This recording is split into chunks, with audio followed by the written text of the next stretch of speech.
the Titanic? That's so exciting. Well, it's a bit of a bait and a switch. So, because you're gonna find Julie up at the front, right? Hey, anybody want to come here? Coming up.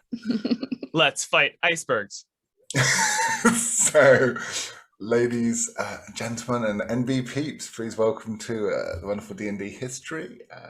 We are currently at the Ministry of Illumination, and our party have been preparing.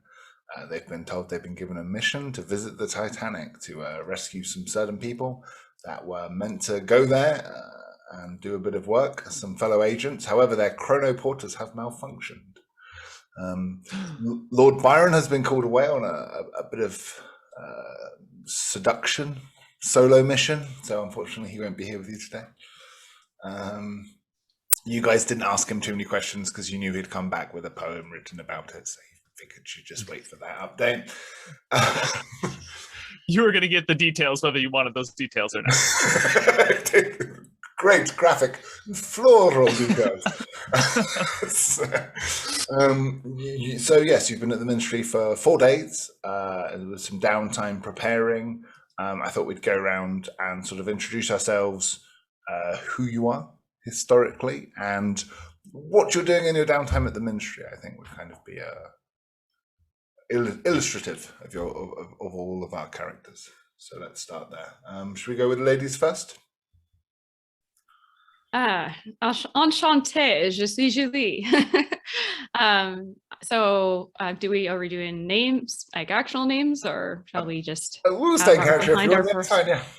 All right, so I'm playing Julie d'Aubengy, who is a 17th century opera singer, duelist, and breaker of many hearts. And what is Julie doing to have some downtime in terms of the ministry? Perhaps she's, finding some other people to jam with either the piano or singing, and probably doing a lot of flirting with whoever is the most attractive employee. It's Rasputin. He's most attractive. Not smell great, but he's the most attractive when Byron's away. So. Look at this. How could you not love this face? He was very attractive, a little scratchy in his time in Russia. So someone definitely does not look like greasy anus. So what were you doing in your downtime, Rasputin? I think Grigory Rasputin is probably pacing. He's probably uncomfortable, not used to being trapped indoors for this long. He's a wanderer at heart and is probably just eating good food and drinking good wine to fill that void of being able to just go wander free and do the things that he wants to, waiting for his next opportunity to do that. If I show Rasputin's image, I had planned to, but I'm going to blush. We'll just show really quickly. Dirty. This is like half a second. Like click and there click. you go. And then, I mean, the artist had an idea, and I didn't want to tell him no. And I do love it. It's a pretty good, debaucherous interpretation. Pretty accurate. Yeah, it's more accurate than allegedly. I think YouTube is going to like. His lawyers are hot on it. Careful. Yeah. So, anyway, on to Durutti. Please describe your character and what you've been doing in your downtime. Yeah, so Buenaventura Durutti from the Spanish Civil War is an anarchist, radical union member, bank robber, and tends to spend most of the sessions shooting people with a submachine gun in the name of freedom. As such, Durutti has been spending most of his time, he's been working on his new jacket and armor. He forged it himself from metal provided by the ministry, just to better protect him from a lot of the stuff, a lot of the time traveling weirdness that we have to deal with. Any other time he's been spent clandestinely speaking with Tesla and trying desperately to figure out a way to get back to Spain, not just to lead his column, but to win the war against Franco, and hopefully to undermine the ministry as far as well as he can, because he knows fascists when he speaks to them, and the ministry, in his estimation, are most definitely somewhere along that road. Yes, Tesla agrees. While he is helping you with your experiments and discussing your furtive plans, Tesla receives a memo, and he's told that Byron's mission isn't going well, and he needs backup. So Tesla regret bows and yes, and gets summoned. You sure you don't want me to come? Can you go instead of me? I'd much rather stay here and do my experiments. The memo didn't make it sound optional. You know how they get. I'll go. I'll be back. All right. I'll see you shortly. Thank you, comrade. And shortly afterwards, as you continue your preparations, you hear another alarm, and Rasputin, Julie, and Daruti, your names are called. You are told to go immediately to the portal. Go immediately to the portal. This is an emergency. Please come to the portal. Rasputin, Julian, Daruti, please come immediately to the portal. Another portal. Thank God. Let's get out of here. Yeah. Is everybody ready? Yes, I am ready. I don't know if I can stand another minute here. So you meet in the corridor, walking down it towards the portal. Yes, familiar, opulent dining room. Looks to be Russian royalty.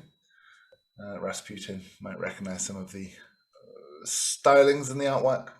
And yes, sure enough, at the end, there is a strange robed figure standing anxiously next to the portal. He says, apologies. There's been a change of plans. We're sending you to November 1718. There's no time to explain. Please, here's your briefing documents. And he hands Julie an envelope filled with papers. And says, please, hurry. And he's, old and thin and frail, but he starts pushing you with a not strong but very bony finger in a pressure point that hurts, and just coaxing you towards the portal. Please go. Oh, good. Excuse me, why are you touching us? Do I know you? I don't have time for the Me Too movement and your 17th century feminism. Just go through the portal, woman. All will be explained in the documents. Time is of the essence. The School of Night have arrived, and if we don't stop them now, they will gain a foothold in this time period. It's very important you kill them all as soon as possible. Whatever, let's get out of here. I think as I'm working my way towards the portal, I'll say, he gave the mission to you. I mean, I could read it if I wanted to, but you could go ahead and read it for us. Certainly, as long as it is in a language I can understand. Hopefully, my English will be sufficient to the task. And I guess, yeah. So Julie opens the envelope, hoping just keep clutching it close so that the temporal vortex doesn't pull the pages away. Okay. Who goes through the portal first? I guess Daruti will go through. I'm going to pull my Colt before I do, because I have a feeling we may run into something that I don't like on the other side of that portal, and I will most likely open fire. And as per usual, before I leave, I'll do my oh wait, I don't have that anymore. I don't have to do that. All right, walking out the door. You do your usual hand gesture. I just do some crazy hand gesture, a little bit of jazz hands. Exit left. The experience of going through the portal is really disconcerting and frankly nauseating. You just feel yourself stretched through hundreds of years, and then suddenly you're falling into a small wooden rowboat in the middle of the ocean. You land on top of each other fairly uncomfortably.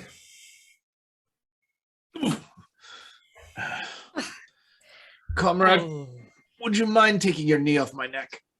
Okay, yeah, sure, hold on. And I have to like hike up the whole robe to like move the knee and like flip it over and robe back down. Oh, that's worse. Oh God. I really don't like being at sea. Oh. You are, it's misty as the cool and warm air merges. Depends on which way the wind billows. You feel either warm or cool air. So it's fairly misty. You don't see any land. However, you do feel the boat moving quite substantially. You're in about 10-meter waves rolling underneath you. You figure as long as they keep hitting the boat front on or back on, you'll be fine. But if they were to hit side on, you're gonna start needing to learn how to swim. You notice in the rowboat there is only one oar. Oh, all right. Who's the strongest? That would most likely be me, unless Julie. What's your? Do you have any experience with regard to tilling a boat? Unfortunately not. I did not get many opportunities to swim or row where I grew up, so I leave it to the experts. I'm anything but an expert, but let's try it. So Daruti takes the rudder, or he takes the oar and tries to use it as a rudder. Is going to look around. Which direction do we want to move in? Yeah, do we see anything around us? Are there other ships? Is there land? Or is it just open ocean as far as we can see? Give me a perception check with disadvantage. Okay. It's pretty I just learned how to right-click disadvantage on this thing. Perception. All right. Daruti, if you, as you're rowing, give me an athletics check. Oh. Okay. My perception check was 12 and athletics 24. My perception was 22. I rolled excellent. 2 17s. So Daruti sees enough to see which way the waves are coming from. You realize you're not going to be able to row this boat with one oar, but you will be able to alter the direction so that the waves keep hitting you from behind, which will stop you from getting capsized. And 10-meter waves, when you think about them at sea, like if you're on shore, they'd be like surfing them. Out here, they just kind of roll over the boat, and it's like after a bit, you kind of get used to the motion, and it sometimes feels like you're going quite fast. But yeah, like I say, with Buenaventura's excellent roll, you're just floating down them and then bobbing back up slowly. So Daruti kind of mutters to himself, the last time I was on a boat, I was being taken to the Canary Islands for to be imprisoned. This seems worse. With that 22 perception, do I see anything around us? Any way to guide ourselves? Or anywhere, rather? So I'm just going to say it's really hard in the fog to see much, but you notice two things. The waves are coming from behind you and in front of you. The mist seems thicker. Okay. Now you can conclude what you want from that. Okay. I think Rasputin will lean forward and touch the tip of the boat and cast a little bit of light just to see if I can give us a little bit of a better vantage. All right, what are you up to, Julie? Julie sees that Rasputin is trying to cast some light, and that the overall mood seems a little bit grim and disoriented. So, she says, I suppose I can assist by keeping our spirits raised. And she begins to sing a jaunty tune to try to inspire the rest of the group, and be perhaps Rasputin in particular. Sure. So I will cast Bardic Inspiration. You can take that die and use it as you see fit. That's a 1d6. With that, I think feeling a little bit bolstered just in the presence of somebody positive, and not as grizzled, I guess, as our group has become over the last couple of adventures, he'll say, maybe I can help, and take out his sort of walking stick club and see if he can use that as a pedal or an oar or something to help guide the boat a little bit, and just try his best to help the Rudy out. Nice. Roll for athletics on that quickly. All right. Ooh, athletics, and I'm probably going to use whatever my inspiration is with that. Yeah, because that's a natural 3 + 1 is 4. What's what do I roll for inspiration from Julie? A 1d6. I don't know if that would change much. I'm singing as hard as I can here. if you want to waste it on that, well, we'll say that you look like you're helping, and it bolsters the crew's spirits to see everyone chipping in. Pretend like I'm helping. You're quietly growing aware that you're doing very little. Yeah. Since Rasputin is now much nearer to Daruti gets a whiff of Rasputin's musk and just kind of puts his face in the direction of the sea air. Yeah, you're thanking God for that seawater right now. Yeah. Julie, would you be so kind as to tell us what this mission is going to be? Yes, maman, s'il vous plaît. And she again kind of very carefully unfolds the paper. Would you like to read it? Yes. Would you like to read it, or shall I? I mean, I'm happy to read it. I don't have the text in front of me at the moment, but if you'd like. But sure, yeah. Okay. Or you go ahead.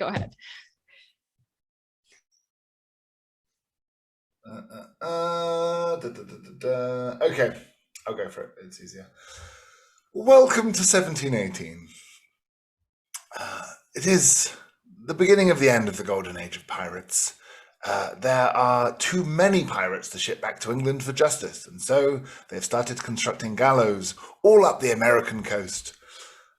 Much like stories one used to hear of Florida Man in the news, the people are thirsty to hear news of these dastardly deeds, and with the explosion of the printing presses and people are hungry for scandalous journalism, a rapidly literating population is hungry to hear about these infamous antiheroes. We are living in the after effects of the end of the War of Spanish Succession, as they still echo throughout the seas. It was arguably the First World War, and it was financed by modern banking, enabling the rapid enarmament of nations with modern weapons. The losers of these wars would long be crushed by debts and interest payments, whereas the winners, they were struggling with the peace they had so dearly paid for. Many of the privateers born in this war had decided to continue their pirating ways long after their letters of marque had been expired. And so, yes, the golden age of piracy will soon come to an end, as the proclamation for suppression of piracy has just been issued by the king. Pirates have been told anyone who surrendered will be fully pardoned and able to keep their plunder. More importantly, we have received intel that the School of Night are about to operate around here. The ministry's computers are able to pick up some references and letters from the governor of North Carolina about some strangely dressed folks knowing too much about everyone. The quicker we can snub them out in this time, the less likely they are to get a foothold in this era. Try and blend in with the locals, follow any leads you might find. According to historical records, and the British did keep meticulous ship's logs, you are drifting in the path of a large known English merchant ship headed for Bath, North Carolina. We're fairly certain you'll be rescued imminently, but if not, there should be 2 oars in the boat, and it should only be half a day's row to shore. Good luck. Once you've killed all the members of the School of Knights, we'll be happy to return you to the Ministry of Illumination. 2 oars. And half a day's row. Oh, you mon Dieu. bastards. Sons of bitches. I never understand why they have to drop us somewhere particular. They can control what era of time we're in, but not where we wind up. Right? So lazy. I blame bureaucracy. You blame Bjork? Who's Bjork? Who's that? A barge. Prefer bureaucracy. Now. I truly can't think of any way to get us to shore quicker, but if these waves all seem to be pushing in the same direction, it seems like they could be pushing us towards the shore. Should we just try and keep the waves to our back? I don't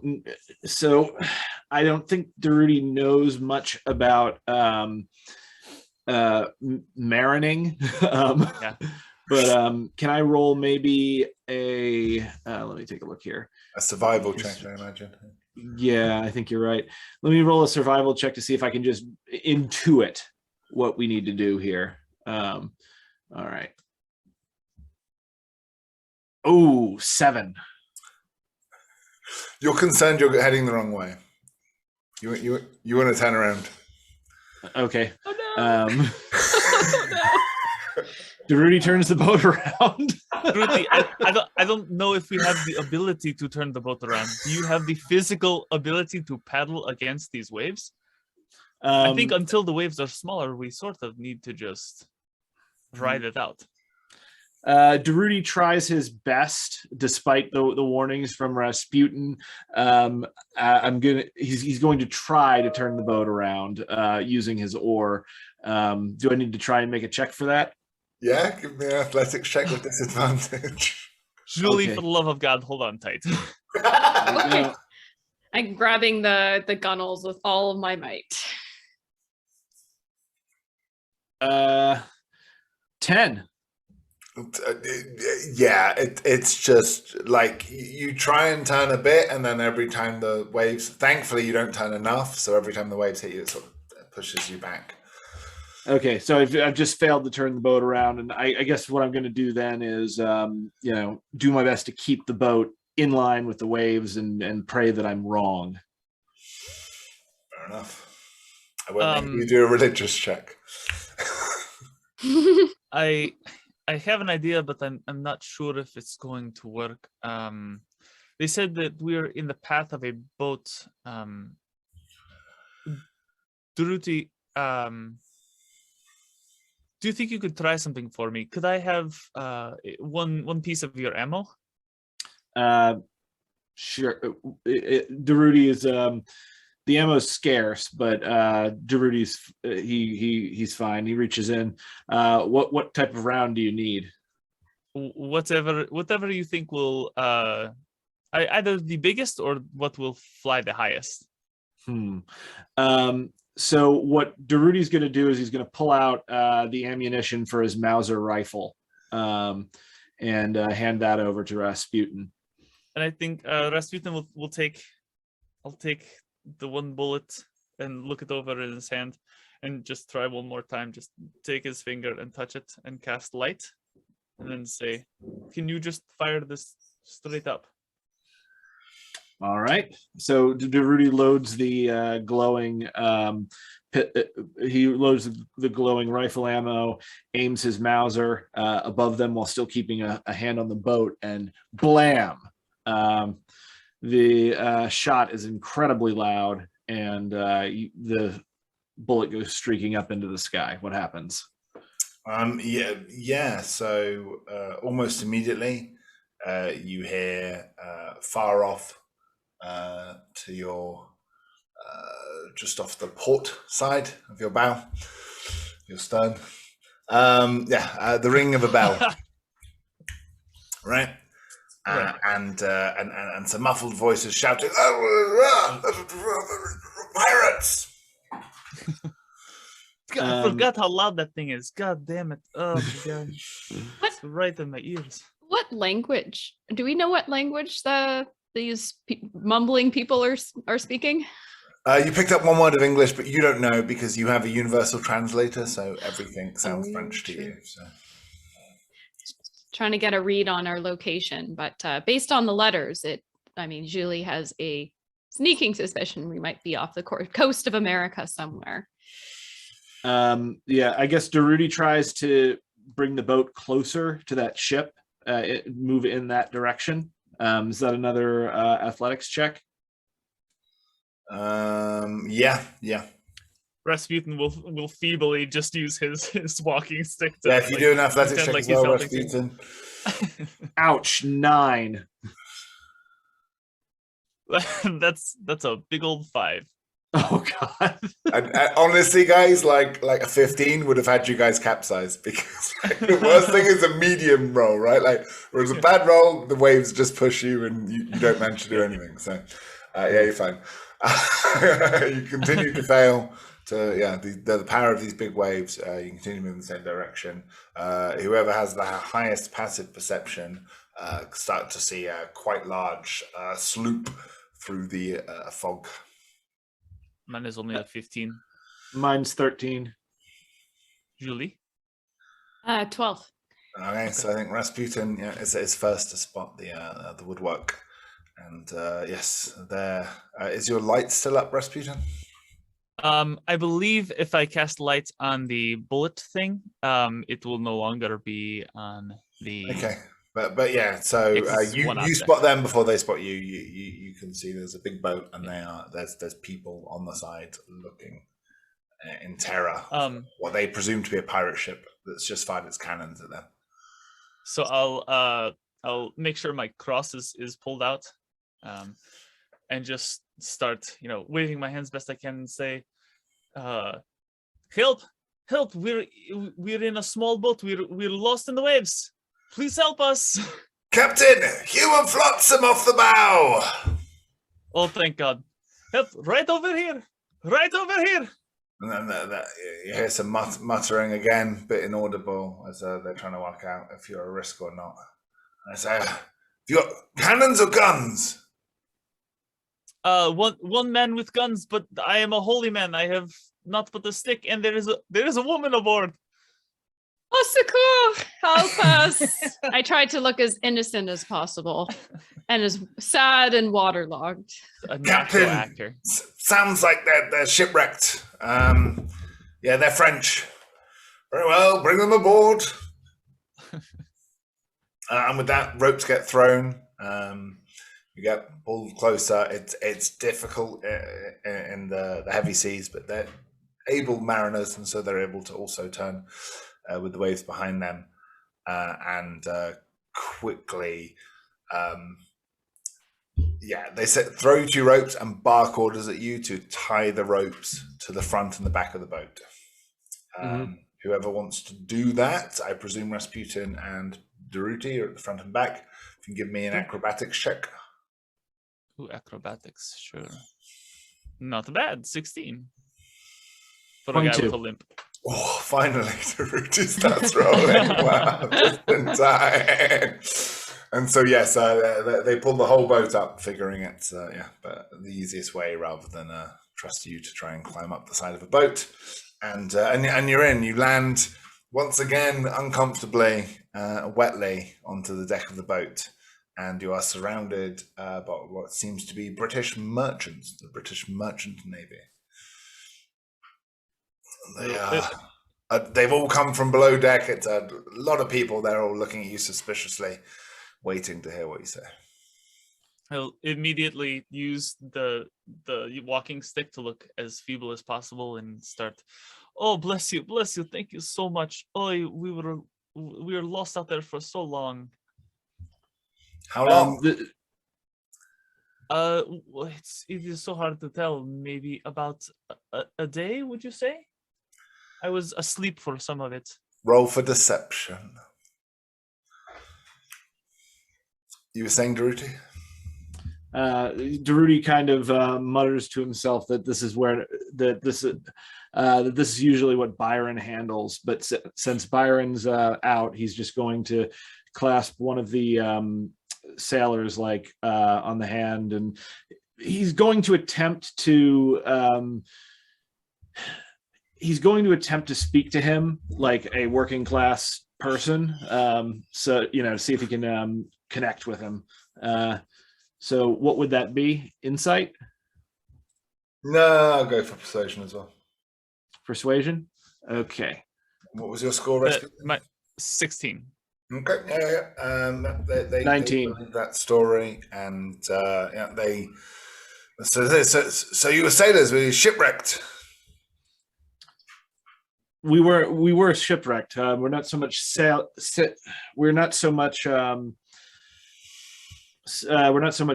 as we were passengers.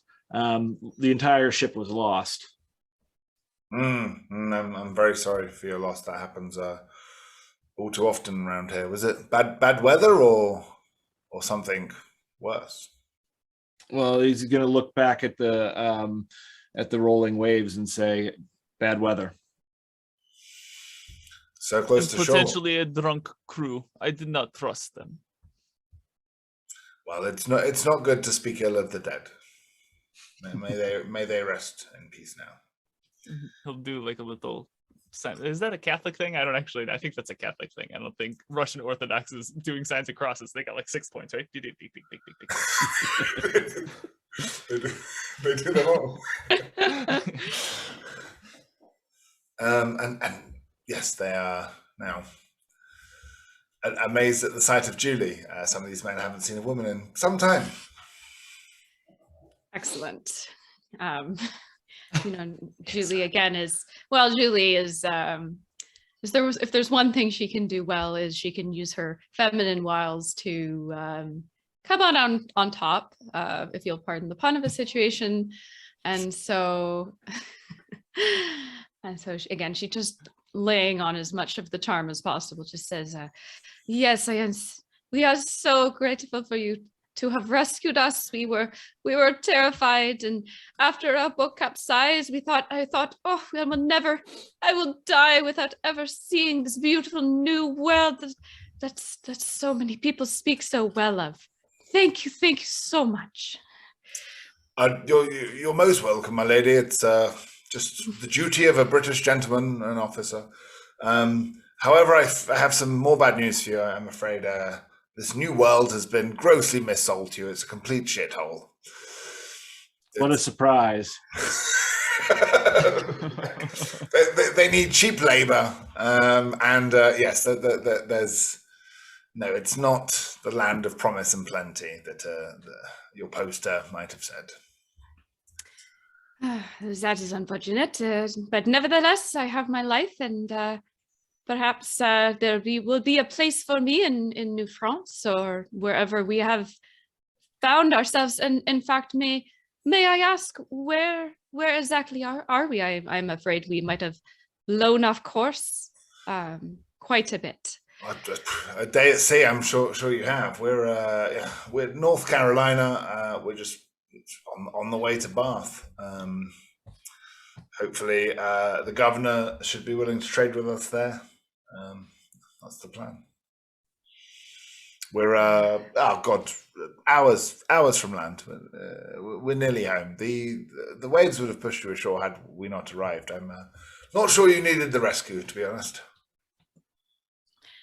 I feel much safer in your substantial craft than in our tiny rowboat. I'm very happy to hear that we are almost ashore. Perhaps we could speak to someone in power at this Bath place, and we will not be too much more trouble for you. Thank you. Rudy, overhearing this, says it's not the size of the boat, but the motion of the ocean that matters. Yeah, there's a certain type of man that often repeats that, but I don't believe it.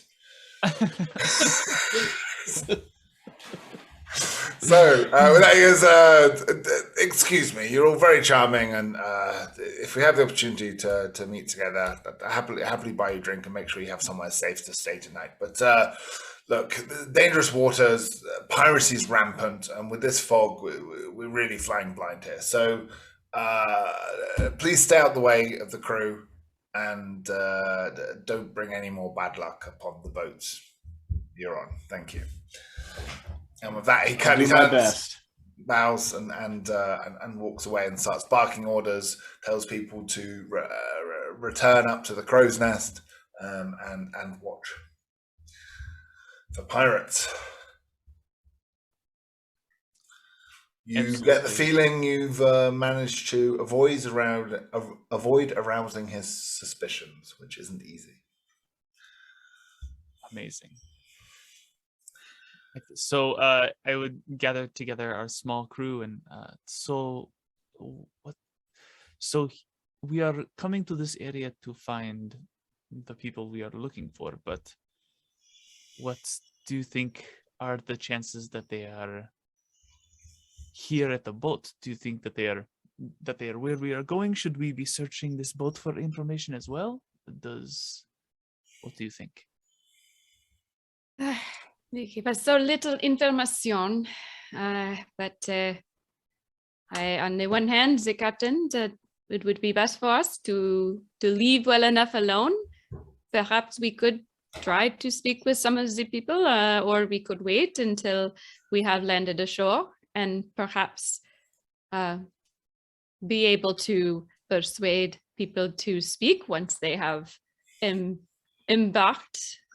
Sorry, did you say speak with some of the people? I thought you said sleep with some of the people. I was like, oh, we could just sleep with some right on it. Oh, my apologies, a slip of the tongue. They have probably been at sea a long time. I mean, This is true. It would not take very much to get them to talk with it, depending on what methods we use. But perhaps I would agree. Perhaps it would be good to speak with some of the crew while we wait to come ashore. Buena ventura. Listening to Julie, Durruti mutters something about Freud. So I think this is a good idea. I think we should try to connect maybe with the crew. The captain seems pretty busy. I'll handle it. So I've already built up a rapport with them. So Durruti's going to go hang out with the crew, see if he can again just fall into more or less the way to speak to the international proletariat even before the Industrial Revolution. So I'm just going to be looking to kind of shoot the shit with them and figure out as much as I can about where we're going and listen for anything that could possibly be a reference to the School of the Night. All right, you're a friendly sort, but around here we don't have much time for chatter. So you want to be one of the crew? Pick up this rope, and when I tell you, yank on it. All right? Absolutely. Yank on it. You yanks on it. Give me an athletics check. Harder. 18. Yes, all right. They are impressed that you are pulling your weight, so to speak. Mm-hmm. And yes, they're barking orders as they start to become aware of some of the rock formations under the sea. Someone, even in the fog, is looking at intricate maps of exactly the sea formation around this area, and then barking very strict orders that's then getting translated by someone who's understanding the wind direction and the best way to do things. And then there's teams on the foresails and the mainsails, and there's lots of heavy rope work. they sing these shanties, and they do it in the time that they're pulling on the ropes, because that helps them all keep rhythm together and pull on the ropes together as they need to. And then the song has to change depending on what maneuvers they're doing. It changes the rhythm, right? So yeah, you find you get into the rhythm. It's kind of like, yeah, chain gang style, like helps with the very tough back-breaking work, and it really hurts your hands. Like you're not calloused like these men are, but yeah, you give it a go, and you guys are keeping the ship steady as she goes.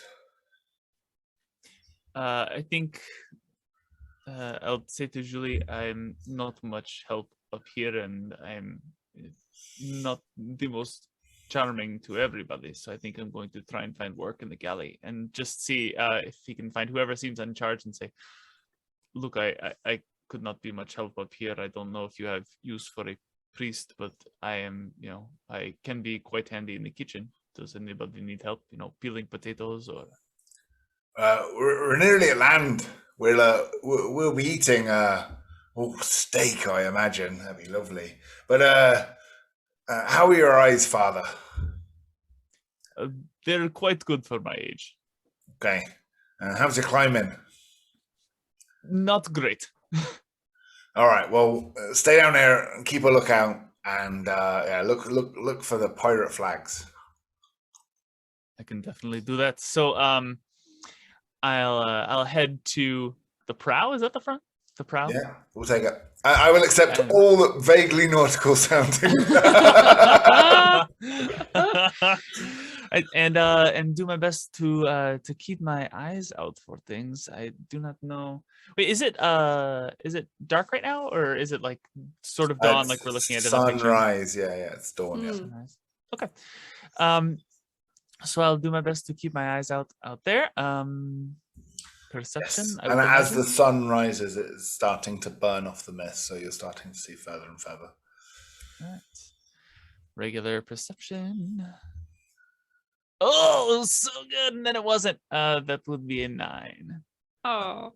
A 9. You're struggling to see through the haze. You're starting to see shapes in the mist, haunting shapes.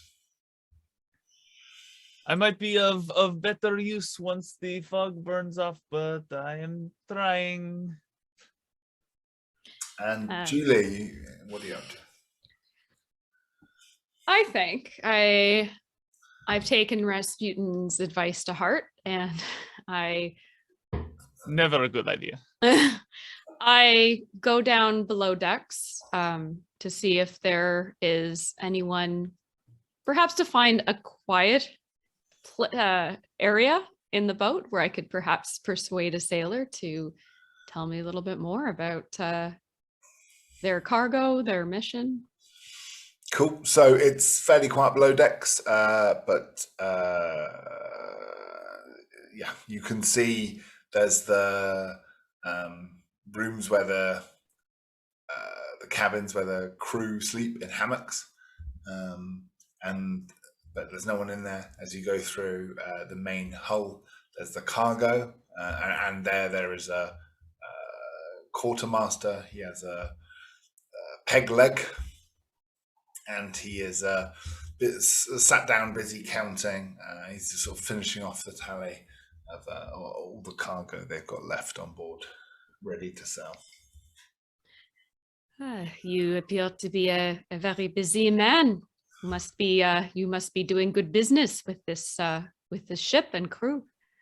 He's shocked and delighted to see you. He's wondering if this is a delusion, if he's dreaming.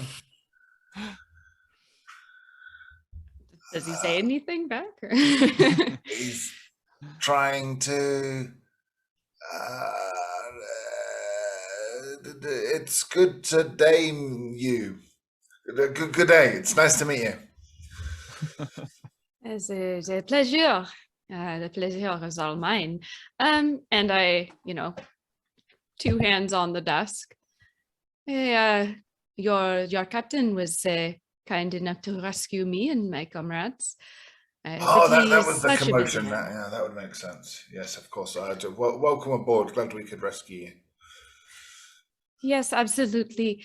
The captain was such a busy man, and I came down to see if there is anyone who could tell us a little bit about. I find the trade business fascinating. Perhaps you could tell me more about your crew and what they are doing, sailing to the New World. With pleasure. So, a couple of the crew are passengers. We'll drop them off when we arrive, but most of us do this trip all day, all night, every week, in and off. Rarely shore leave. We buy what's worth selling in the New World, and then we fill up on for the way back, with more luxurious goods, tobacco. The New World needs practical things. Tools. The old world wants tobacco, and then sometimes we do a bit of trade with a French or a Spanish galleon. Like they've got some interesting things as well. We tend to bump into each other. This is a busy shipping lane, so it's good to travel together and see what you can trade and get a feel for the prices of things in different ports, because you never know where that sweet extra profit is when you need it. Because it's getting competitive these days. I tell you, they're always trying to lower the prices. Always trying to find a reason not to pay us. That we careful. When you say us, who are you speaking about? Oh, the British Merchant Navy we work for. Yes. Have you heard of the? Surely you've heard of the West India Company. Yes, Julie says, completely bluffing, because I believe this is taking place after she is alive. Yes, they drive a hard business with margins very important. That they do, but sometimes they bring us stuff from the East Indies, and that is where the real profits. If I can get something at a good price, but silk, there's something lovely from the East, then they make golden. They make golden here. Julie's nodding along. She's getting the impression that there's nothing fishy going on in this. There's nothing untoward happening. This just seems to be some kind of common shipping vessel. But I would love to tell you more about the intricacies of the Silk Road and the passageways we have built between all the way from Africa to the East Asia. It's fascinating. It is. Well, that sounds very, very interesting. However, I should probably check on my my fellow crew members just to make sure they are doing okay. But again, such a pleasure, and thank you for taking the time to speak with me. Where are you from? You've got a funny accent, you do. I am from France. I came here along with the others. We embarked on a boat to see the New World. I have heard of New France, and I am a woman who loves adventure, and seemed like a place to go to find that. Can you help settle a bet we've got going on? So in France, are those 3 corner hats? Is that the fashion there? Is it? Oh my gosh! Julie's not going to know this. Well, just say, because it's really queer. We've seen a few people with them on, and I don't know any sailors who wear hats like that. Like they do in the pictures, right? They do in the paintings because it looks piratey. But any sailor worth his salt knows if you've got a hat with, just the wind's going to pick it up and flow it overboard. You'll be wearing a hat like that for all of 5 minutes. So I just wondered, is that a French thing? It's like fashion over practicality. Guilty as charged. The French, they value form over function. So that sounds exactly like something that the French would do. You believe you are correct. I believe someone owes you money. Oh, thank you kindly. I will be enjoying that reward at the bar tonight. Thank you. All right, so Julie tries to make a graceful exit, realizing there's not much more to be gleaned from this conversation, and Guy perhaps looks so disappointed. He could have talked about sort of international trade routes for days. another day, another time. Unfortunately, we have our mission, and better stay on task. Okay. So yes, Daruti has enamored himself with the crew, working hard, burning his hands. Rasputin, give me another roll for perception. We'll give you a chance here. Fog is clearing. 17. 17. That will be enough. You notice a large ship off the starboard side. It is flying French flags. French flags. It is headed and I will call back. A French ship seems to be attempting to meet us as quickly as possible. They all look concerned. The captain looks through his telescope, his eyepiece. They're the French, eh? Well, I suppose it can't hurt. And sometimes we've been lucky with the French. They've been willing to trade some claret for some gossip. So yes, let's have a meeting with the old French, shall we? Let's see what they're about. And I'll lean close to whatever crew member is closest to me and say, I heard some talk of pirates. Do the pirates usually fly their own flag, or do they fly flags of other countries? Oh, you have to fly your own flag. Those are the rules. Because pirates follow the rules. Yeah. Hang on. Is this happening within earshot of Daruti? For fun, let's say yes. Okay, Daruti. What Daruti responds is he says, "Pirates fly the black flag, as do I." Okay, not helpful, buddy. Not helpful. I will call to perhaps if you find so he's responding to it not helpful. Perhaps if you find their behavior unacceptable, you should look to how these people are treated by the powers within our society. God damn it, Captain! I think he's a pirate. He talks like a pirate. He does talk like a pirate. He's tricky like that. Hey, Julie, I should ask. Do they look to me like they are within shouting distance? If we shouted really, really loud to that other ship, could they hear us? They will soon be. Yes. Your ship is slowing down, and theirs is continuing at full speed. Julie, could you yell something in French to them? See if they can respond to you. Oui, of course. Is there something you want me to say? Anything that would require them to respond. Anything.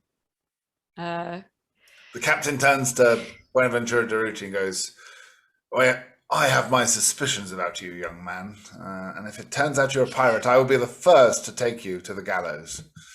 Were I, he said, Daruti says, "Were I a pirate, you have nothing to fear from me. Were I a pirate, I would have already made my move." Apologies, you're not my type, but I appreciate the flirtation. Gets lonely at sea. Yeah. It's oddly tied into the history of piracy. Daruti blushes. Good God. I didn't think it's quite possible.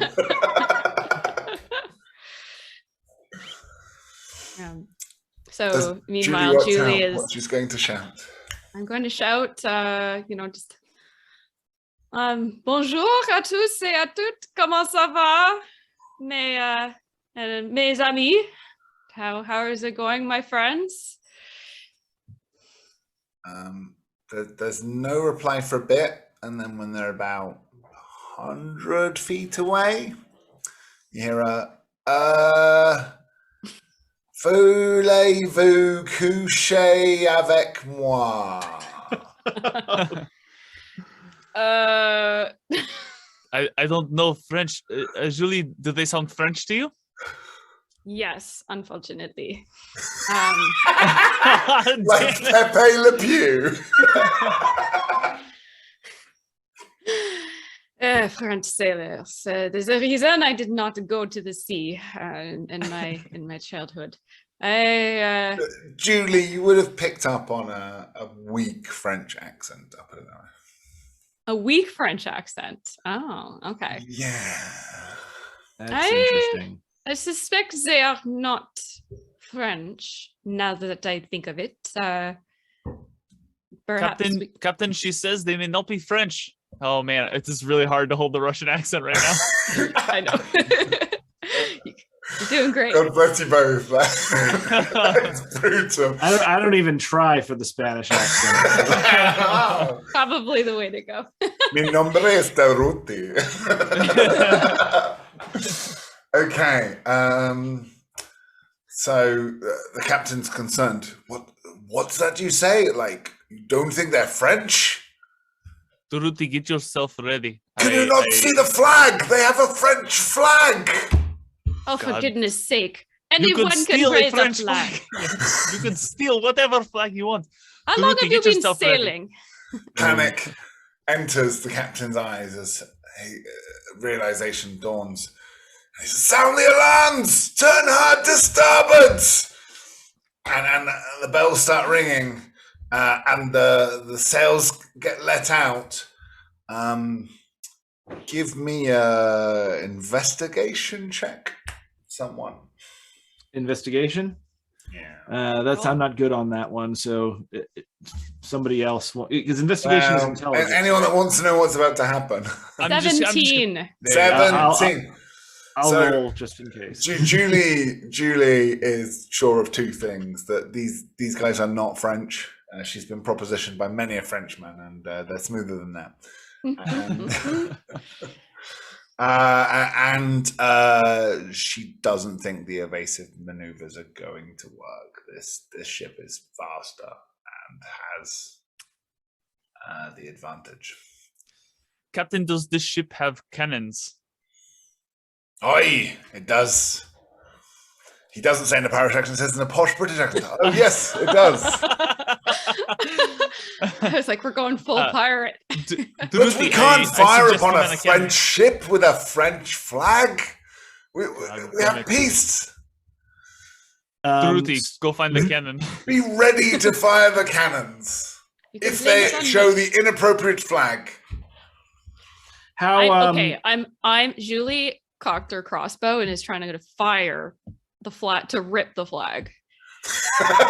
Okay, nice. roll This a woman freaking after flag. my own heart. Nice. Okay. Rolling, roll to hit. Okay. 12. Oh, hopefully it's a big flag. You do shoot the flag, but it just goes through the big flag and makes a small hole in it. All right, I tried. How close are they? Like, how close is the ship at this point? They're 70 feet now. 70 feet. Okay, hang on. Let me look at my range on this.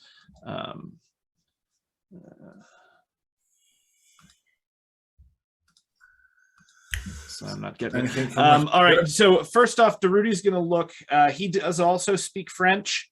So I guess I'm going to look and see if maybe it's perception. Like, are these people about to attack us? I'll go for insight. All right. I should say I have a passive insight of 19. Oh, nice. Yeah. So I'll see what Daruti rolls, and then 15. Okay, yeah. So between Daruti and Rasputin, you notice that there's a lot of people manning cannons and not a lot of people holding bottles of wine ready for trade. Okay. And let's see. Does there look to be a particular weak point in the mast, or in either the mast or like on the deck by the cannons? You might get a crack shot off, but yeah, this boat is much bigger than yours and has a lot more cannons. Okay, so what Daruti is going to do, as you say, it's got 3 masts, so you could slow it down a bit, but yeah. Yeah. Okay. So I am going to chuck. How many do you think? How many sticks of dynamite would there need to be to blow off like one of these masts? Oh, let me get my dynamite calculator. 2. Two. 2 well aimed. Yeah. All right. Darudi's going to toss 2 lit sticks of dynamite, like straight at the mast. Probably the biggest one. Oh my god. That's what? But they're French. This is outrageous. They're manning cannons, Captain. Yeah. What? He wouldn't even know what dynamite is. I mean, you're throwing something on fire on their boat. Like, I presume it wasn't a peace offering.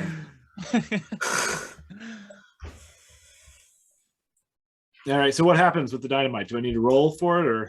Yeah. How do you roll to attack with a thrown weapon? Like that, I guess. Okay. I think I don't. Have I ever had to roll for attack with a grenade or dynamite? I don't know, but I'll make you. Give me 2 d20s and add whatever your proficiency bonus is. 2 d20s plus my proficiency bonus. Okay. I guess I'll roll. How do you just roll a normal dice? Bottom left. If you you'll see bottom left. Yeah. Oh, yeah. Sorry. click on the dodecagon. D20. Here we go. Roll to everyone. Here's the first one. 13, and then here's the second one. That'll hit. 16, and then my proficiency. 2 hits. Yeah, got it. They both hit. So panic on the boat as you hear men, not sure what it is, but you've thrown something that's on fire, and so yeah, some people run away in time, some people don't. There's a huge explosion, and you just hear like a crack like lightning as it goes up through the big tree trunk, the main mast in the middle, and cracks it.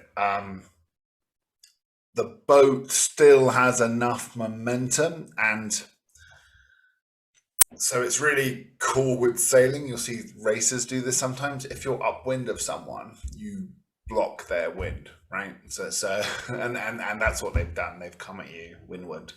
But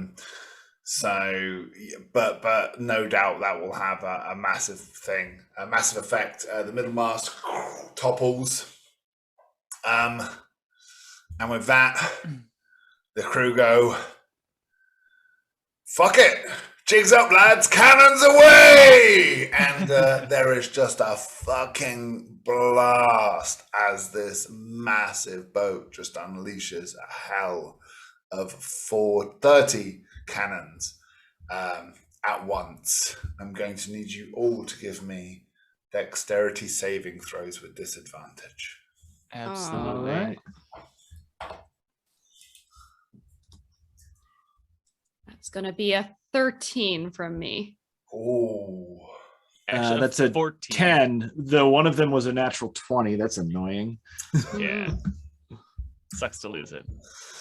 Yeah, I mean, I just say disadvantage because you're doing it more than once. There's loads of cannons, so you perfectly successfully dodged one, and unfortunately, the jumping to one side meant that although the second didn't hit you, you're hit by the spray of splinters as cannons ricochet through the hull.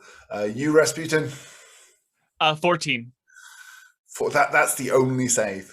So, Oh, wow. The guy with the limp. Hello! So Julian, Durute, going to give you 16 points of damage each. 16 points. Yeah. Ouch. Okay, so Daruti is going to use Stone's Endurance and see if he can negate that damage. So let me just find out. So yeah, as I say, don't get hit directly by a cannon, but just the shrapnel as it rips through the side of the boat. And you look up, and it appears you're not sure if this is just the panic of the surreal, like a gorilla is holding up a skull and crossbones flag. What, like an actual gorilla? Yeah. I absorb 8 points of the damage, so I only take what, 10? Yeah. 16 says 8, right? Oh, 16. So I take 8 points. Thanks. Sorry, I was thinking it was 18. All good. And Should we be in initiative? Yeah, go for that. Okay. So roll for initiative. Oh, damn, dirty 20. Nice.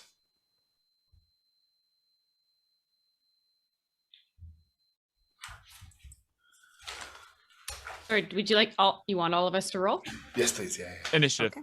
Yeah. Yep. Okay. 17. Nice. 18.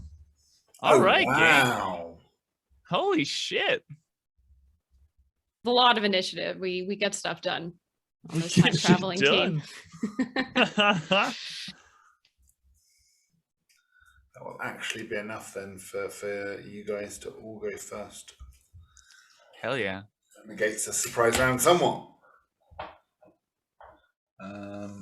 So yeah, we'll be mixing a bit. There'll still be one more round of ship-to-ship combat, but you are close enough at 60 feet now that some of you will be able to do some stuff.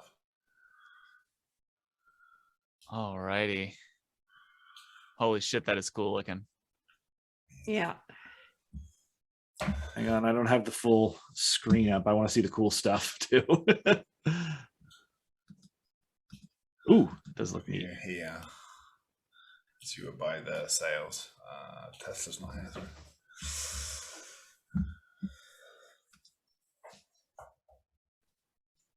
But you'll be fine without massive area of effects against an entire navy. Don't worry about it. Rasputin first. Speaking of areas of effect, I think Rasputin would go because you said they're within 100 feet of us at this point, right? At 60, yeah. Yeah. Okay. So Rasputin will get the best vantage point he can, and then is gonna burn one of the highest levels he has, and focus in and move his hands and whisper to himself a little bit, and then in the I'm going to cast hypnotic pattern in a 30-foot cube in their midship range, like trying to encompass the cannons as well. So hypnotic pattern, what you'll see is actually just sort of like a black swirling, a very quick black swirling image of skulls and skeletons and skeletal horses just sort of appear and disappear quickly. So within a 30-foot cube, within range, the range is 120 feet. The pattern appears for a moment and vanishes. Each creature in that area who sees the pattern must make a wisdom saving throw. On a failed save, the creature becomes charmed for the duration. While charmed by the spell, the creature is incapacitated. The range you can cast it at, or the size of the area of effect? The range I can cast at is 120 feet. The area of effect is a 30-foot cube, cool. So 30 feet in each direction. Excellent. That's 10 people then. What's the saving throw? It's gonna be 17. Okay. Wisdom. Sorry, I believe. 1, 2, 3, 4 saves, 6 fails. All right. Is it wisdom? Is that right? Yeah, wisdom. Yeah. Okay. And so those people who failed are incapacitated and have a speed of 0. So they're just sort of like dummied by the thing that they saw. I would imagine the typically what's the word I'm looking for?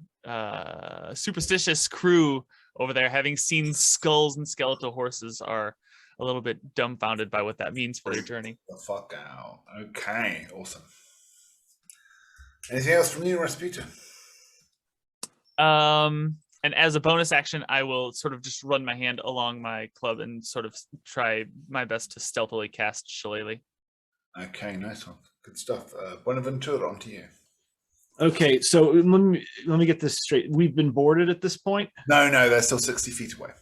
They're still 60 feet away. They're preparing, as far as you can tell, for one more volley of cannons. Okay, so the one mast fell.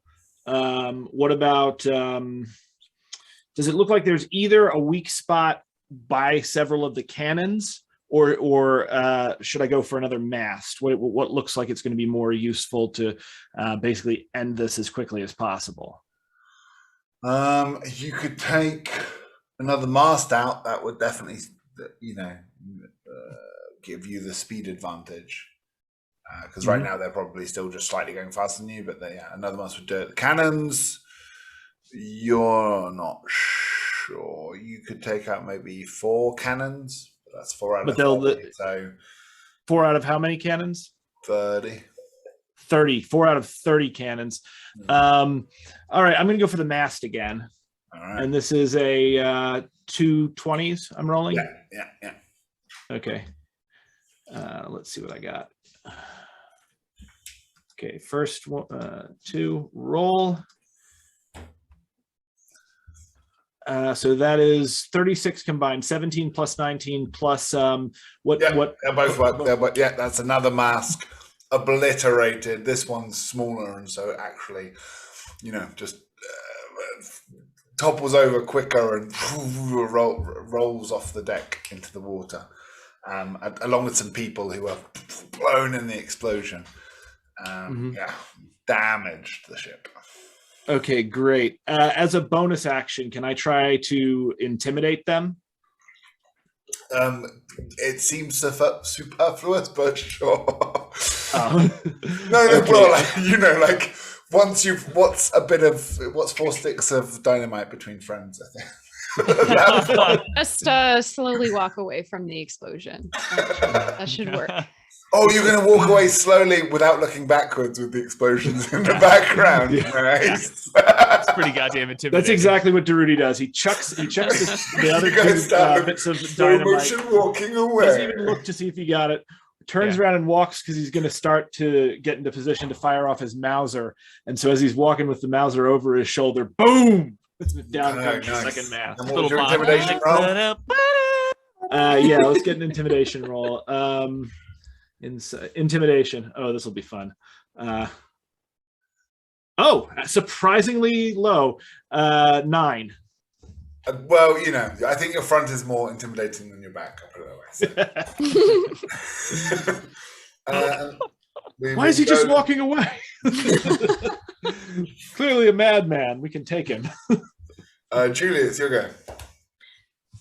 All right. Well, I am trained in dueling, and so I might as well get in there and do what I do best. I draw 1 rapier and go in for the nearest pirate. It looks like there's one in front of me. With This is all your boat. Their boat 60 miles away. You just stabbed the shit out of Rasputin. Fucking pirate! No, I was so excited to fight. I lost myself for a moment there.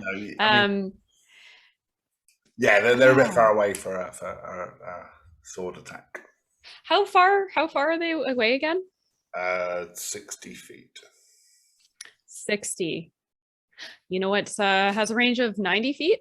Would be the spell Sleep. Oh, nice. And so I am going to cast that. And so it's a 20 feet globe. So Julie would try to hit either the most amount of pirates, like if there's a concentrated area of pirates, perhaps near one of the sides of the cannons, or if there are other targets of opportunity. Okay. Yes. Go for it. Do you roll anything? Do I roll anything? Or I think I'm it's looking. oh wait. I forget how sleep works. It's like a Roll certain 5d8. Yeah, roll 5d8. The total is how many hit points of creatures the spell can affect. Yeah, it's almost like damage, and then you start with the first person with the lowest hit points and work your way along like in a chain like that to see how many people you put to sleep. Yeah. So I think because of Daruti's dynamite. So normally this spell was really disappointing this early in a fight, just so you know. But because Daruti's dynamite, I think you're going to have a bunch of people low on hit points. So that's pretty good. Yeah, excellent. So I rolled 32 in total. Excellent. Okay, I will say that 2 people just suddenly fall, see them disappear below. What is Julie? Are you a swords bard? What are you? Yeah, I'm. I think I've got a couple of. I can't remember how many levels. Yeah, 2 levels in bard, 7 in fighter. Oh shit! Yeah, right. just the opera singer duelist flavor. So yeah, and I think I'll move myself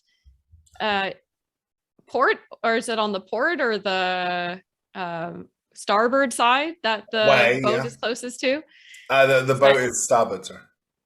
All right, so I'd like to move closer to starboard to try to get myself into position should the boat pull up a little bit.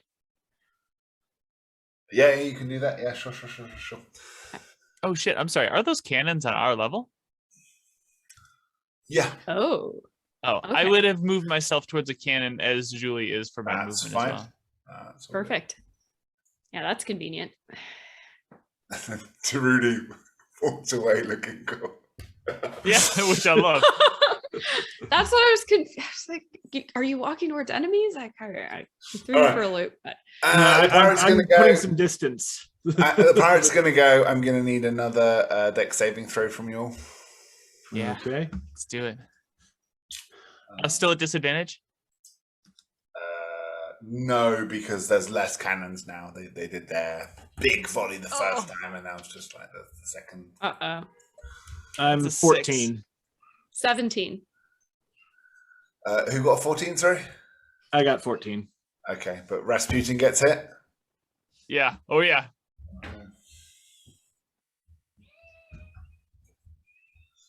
Big time. That's 17 damage. Does that affect hypnotic pattern? Is it a concentration spell? It is not a concentration. It just happens. Okay, cool. Oh, wait, is it concentration? No, motherfucker. It is a concentration spell. I can't. I do. I played the bard.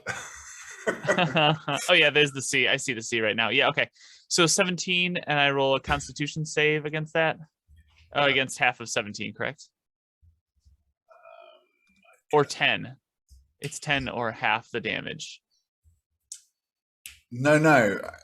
Right? What? A concentration save? Yeah, con save against 10 or half the damage you took, whichever one is more, correct? Okay, yeah, that's about right. Yeah. That's a fucking 9. All right, and so with horror, you see as half the crew snap out of it, just in time because it is the pirate's turn. Oh, nuts.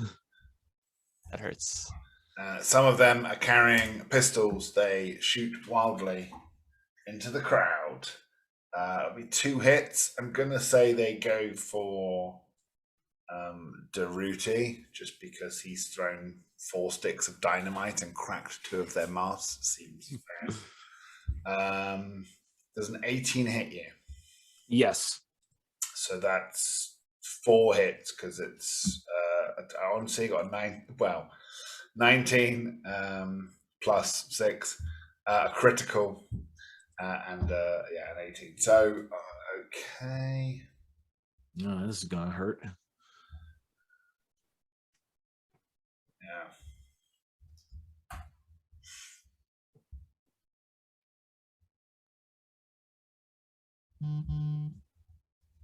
Maybe. That will be. Why is my math so bad? 39 damage. 39? Wow. So Okay. you take pistols to the back. Boom.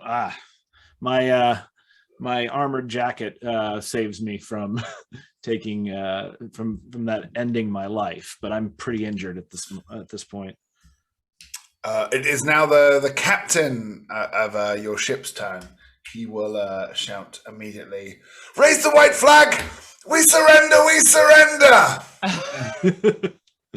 and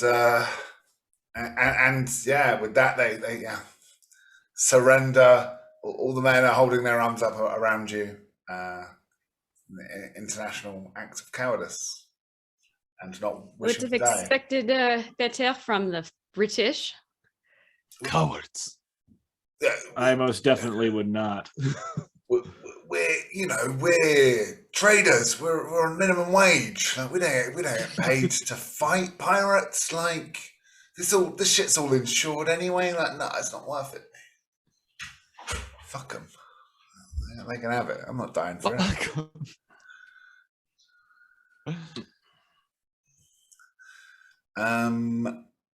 With that, do you guys want to continue fighting, or Are they? So I got a question here because I just realized I have been skipping my extra attack every round. So first off, so are they raising the white flag at the moment? yeah. Okay, and there's one more mast on this ship. Yeah. Okay, Durruti is going to, for his first action, he's going to toss a fragmentation grenade in an attempt to. I mean, it's Rasputin's turn, not it's. Oh, it's Rasputin. I'll wait. Yeah, Rasputin, you go first then, or choose whatever it is you're going to do. So it's a status update because I don't have the other ship showing on screen. yeah. They've still got a lot of soldiers. It's you versus 30, 5 or so. The ship is damaged, but yeah, they definitely have you outgunned. You've got magic and they're mere mortals. I think if the captain is and the crew is obviously going to follow the captain, if the captain is giving up the ship, we don't really have much of an option.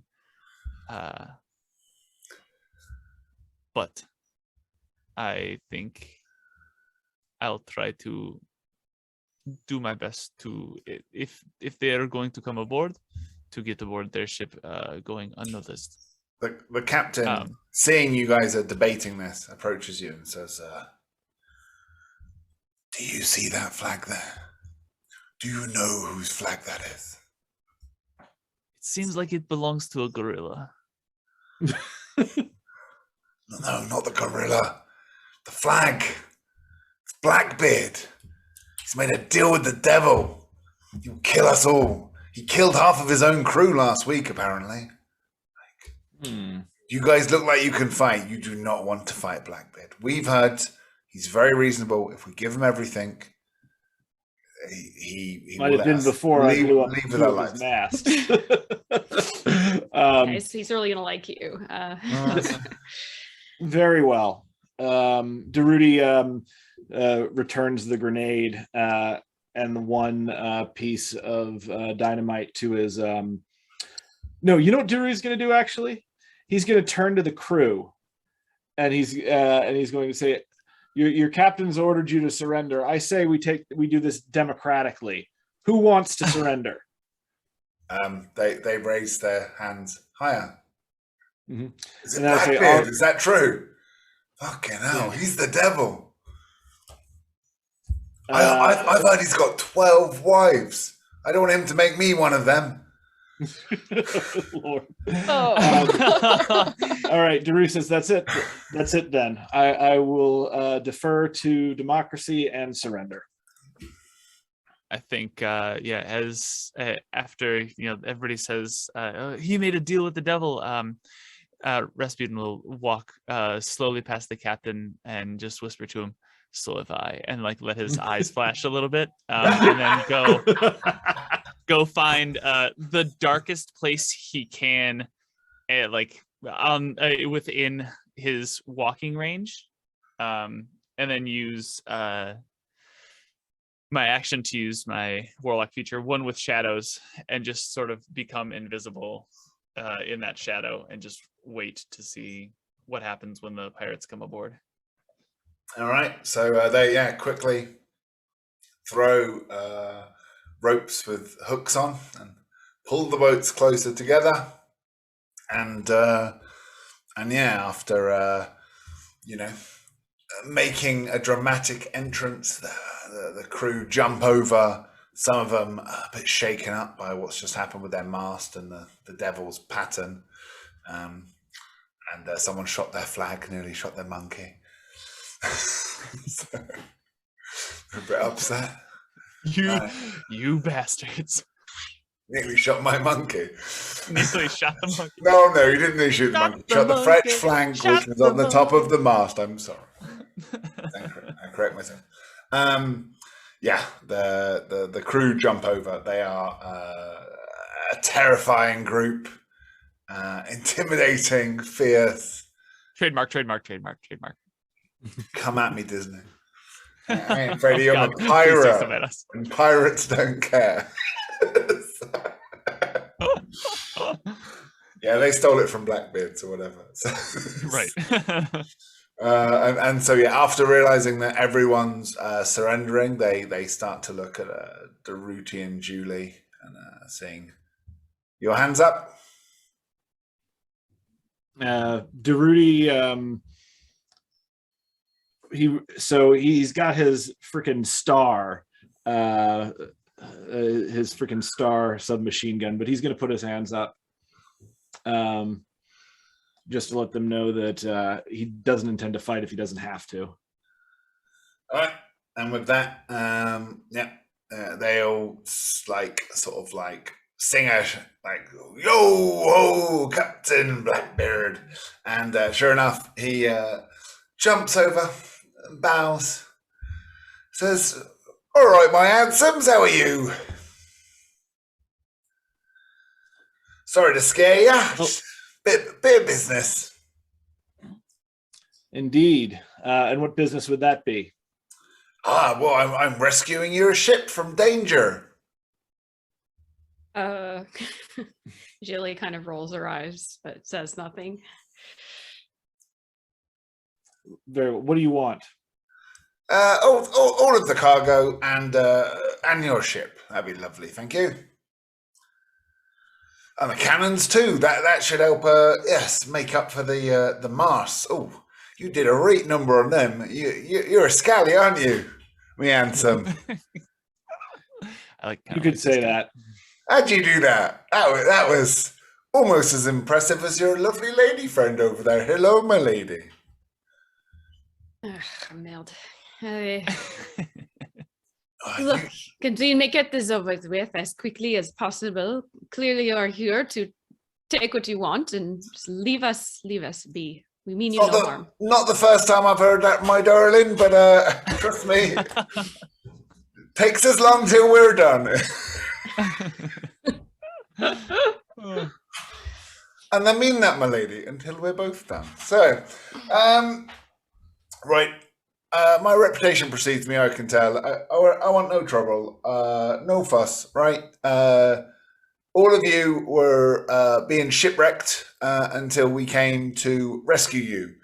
As long as everyone's happy with that story, I will be very happy to deliver you all safe and sound to port. Any objections? Sounds fine to me. What kind of cargo does this ship carry anyway? Oh, hopefully some claret. Oh, I could do with some good wine. But you're English, so you probably don't have some good fucking wine, do you? Let's be honest. Mm-hmm. Daruti bristles. Do I look like I'm English? No, you don't. If I had to guess, I'd say you're a Spaniard. Correct. Good man, good man. So I could tell two things: the funny accent and the walking away from the explosion thing. You Spanish do like your flowery moves, don't you, in combat? I've seen that. I like it. Indeed. You're a good man. You're a good man. You don't strike me as a merchant sailor. What are you doing with these layabouts? Traveling. We were shipwrecked. We were actually shipwrecked and could have used your aid a little while ago, but these people came to ours. It's a shame you got picked up by the wrong boat. I could have done with you on my side, and I could have done with 2 more masts on my boat, to be honest. Daruti kind of glances up at the flag and says, "Indeed, if not for a trick of fate, I think we could have seen eye to eye." Masts easily repaired, no hard feelings. All's fair in love and war. Do you want to come join our crew? The pay's good. And there's ample to drink, ample to fight, and a bit of the other F as well if you want. Yeah, whatever you're down for, my friend. Daruti says absolutely. And if you need help expropriating the cargo, I will be glad to move it onto your ship. He's like, This is probably more valuable than the cargo below, I reckon. You, and the last two, you're both handy. Like, lass, will you join us? It would be our honor to have you on board. Despite the rocky start, Julie is starting to warm up to this fellow, and given the direction Derudy is going in, she nods. Just yes, I will join you and your crew for the time being. Well, I'm lost for words, my lovely. That is, I am honored. Thank you. We will take the best care of you both. You both. You will see. We are an happy crew. Like, honestly, things are going well for me. I mean, I lost my ship only last month. Oh, lost half my crew too. It's very sad times. She was a beautiful boat. Queen Anne's Revenge. Almost the biggest ship in this part of the seas, and definitely the fastest. Oh, but no, I had to give her up. Part my pardon. That was the deal. Anyway, here I am now, fully pardoned, fully reformed. I'm no longer a pirate. I'm rescuing ships from dangerous warders, rescuing cargo from incompetent crew. Here we are with a new crew and a new ship, and everything's going lovely. I like him more and more with every word he speaks. Tell me, Captain, you got any medicine? My crew needs medicine. And with that, the captain looks down and says, yes, we have a physician, probably with a physician, you say. Oh, this gets better and better. We'll take him to. The rest of you fucking cowards, you're not welcome on my crew. But we'll take you to port. Don't worry. Don't fucking worry. As long as what happened? And the crew say quietly news of shipwreck. And who rescued you? Captain Blackbeard. That's right. And I'm sorry, I'm not Captain Blackbeard no more. I am an upstanding member of society rescuing. Call me Edward Thatch. All right, Sir Edward Thatch. The knighthood is pending, but any one of these days, right? For all these ships I'm rescuing, I will get my recognition. Mark my words. Right. Sighing to himself, I think Rasputin would, hearing that they need a healer, step out and just say, I am a healer of sorts as well. I am. Good God, man, where did you come from? Oh, creeps. Sorry, that's a bad first impression. I lost my manners. But you're a hairy man to be sneaking up on someone like that. Oh, it's terrifying. You would not be the first one, I understand, but I was also shipwrecked with these two, and though I am not a physician of any sort, I'm quite good at what I do. Yeah, Derudy is also volunteers. He's not a physician, but he does have experience dressing battle wounds. Battle wounds, yeah, those happen, but to be honest, excuse me, my lady. Might you excuse us? There's a matter of sensitive the ears would find offensive, and I've already made a bad impression with your friend Rasputin here. I'm terribly sorry. Would you please give us a minute? Certainement. And Julie steps aside. Right, he huddles down, starts whispering, and he's like, "Right, fellas, no, not for me, right? But for my crew, right? They picked up some ailments. The ladies, it's not their fault. They're lovely ladies, right? But it's busy shipping lanes, and so there was only so much women to go around. And as they say, a night with Venus means a lifetime with Mercury. I don't know if you get that reference, but my crew are literally injecting liquid mercury into their urethras. It's not a good thing. It's not a good thing. Now, not me. Me, I don't pay for it, right? This is why I get married. I love the institution of marriage. I love it. Love it so much. I just can't stop getting married. It's brilliant. But my poor men, they look up to me. And I find it hard to respect a man if I've seen him injecting his oh no, if any field dressings for injuries, we'll get to that, but we need medicines. Certain Spaniards, gotta help me. yeah, Derudi's gonna, when he brings up marriage, Derudi's going to interject. He says, certain Spaniards take the institution of marriage quite seriously. The FI does not. We, as far as we're concerned, if someone wants to get married, they show up, we write them a piece of paper that says you're married, and then we tell them, if you ever want to dissolve this union, come by and we'll rip up the paper. And then we take the man aside and say, we're very happy to marry you on this paper, but we don't want to keep doing this. So if you come back too many times, we're going to kick you in the balls. You're an effective motivator of men. I like to see that. That's gets to the heart of the matter quickly. Absolutely. Right. Well, we've got some cargo. Don't move the cargo. Like, we'll keep it on the boat with the mass. Yeah, let's get to port. Right. Do any of you want to buy some wine or spices? I got going really cheap. I just need to move them quickly. I sell them for a quarter of the price if you take them off my hands now.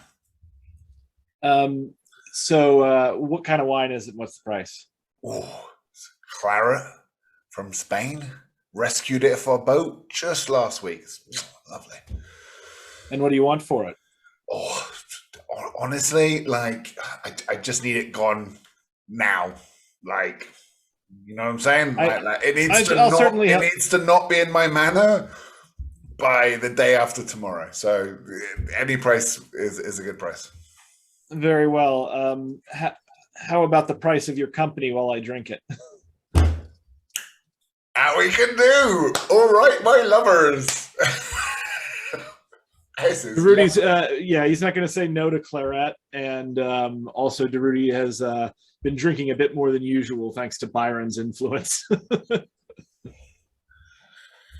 I'm not a connoisseur of wine, but well, when the price is this good, you might as well enjoy the good stuff, eh? I feel like it would be a shame if we did not bring a bottle back for our friend. So Rasputin would definitely throw down some coin for at least one bottle to bring back to Byron. Oh no! Look, I can't take your coin. You're right. Your friend turns to his first mate. He says, "You don't let the ape fuck anyone again. That's a bad look for us. We've got a reputation to uphold, right? Fucking." Any of these start complaining, right? Kill them. Because I need them all to... What's the story? Rescued you from a shipwreck, right? Yeah, I don't want any complaints.